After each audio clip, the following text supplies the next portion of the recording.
Deputy Mayor, you open to Deputy, just 5 minutes. Thank you, Cathaoirleach. I welcome the opportunity to speak on my party's motion on doubling the capitation grant for primary schools from September of this year. This motion was laid before the House by the Labour Party on behalf of overburdened parents, teachers and, most importantly, school children nationwide, all of whom are acutely aware of the serious funding shortfall which burdens our educational system, particularly our primary schools. This motion is just 3 lines long. There is no need for any elaboration on the central point, whose merits are clearly self-evident to anyone with even a cursory knowledge of the funding shortfalls which bedevil primary schools throughout the country.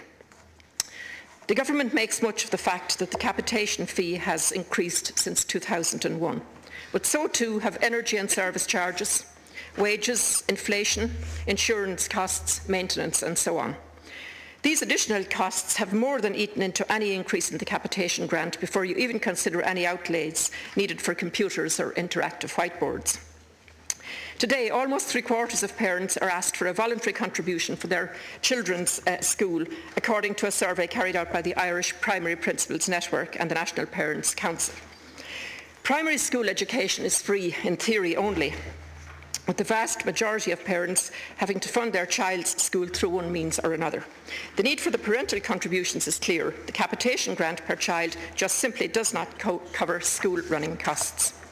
The IPPN submission to the Joint Oireachtas Committee on the issue of water charges included a profile table of basic running costs of a primary school of 100 children, which showed a funding deficit of 17,000 for the year.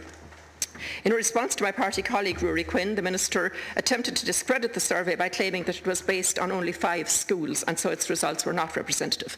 Well, Minister, I was in contact with just 2 primary schools today in my constituency, and I can think of at least another 10 without any great difficulty that will more than back up the findings of the survey. Let me give you some examples of the running costs that are not factored in anywhere. Today I heard about the rodent infestation that cost €1,200 to resolve. The holes in the walls that had to be blocked up to prevent a recurrence of this infestation had to be paid for. The miserable PE grant was spent almost entirely on a goal post, just one. 3,000 supermarket tokens later, they were able to get a football. And this is before the children bought their own kit so that they could play into the single goal post. You'll agree, Minister, it's just a bit uneven when PE and exercise is being promoted as a means for combating the obesity problem, amongst other things. In addition to the list of expenditure that I've already outlined, the leaking roof, the rising damp, the burst pipe and the substandard building all had to be taken care of. Primary schools therefore face a very real deficit, and the estimate by the IPPN that the capitation grant meets only half of the funding requirements should be respected. The question therefore is not if primary schools face a funding deficit, but how they meet this funding shortfall. How much time do principals have to spend organising fundraising drives to simply keep the school afloat? How much money are parents expected to give? What happens when the parents are not able to meet this funding shortfall, and which programmes are cut? And I think it's here that the very real issue of a 2-tier system begins to permeate our primary schools. Schools that are able to secure significant sums from external sources are able to use their interactive whiteboards, computers in every classroom, best and most up-to-date technology and lots of extracurricular activities, while schools which are unable to secure high levels of external funding are left behind. And it's the children, in a very real sense, who are, of course, left behind most of all. Across a gamut of studies on education, antisocial behaviour, emotional and health problems, one message rings true again and again. Early intervention is the key to success. For primary schools, this means the ability to have the most progressive and sophisticated teaching materials in the classroom, the ability to spot any learning problems quickly and to implement responses immediately.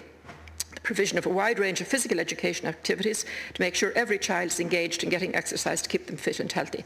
It is, however, impossible for a primary school to be at the forefront of education development when the funding simply is not there. Supermarkets operate... How much time have I got left?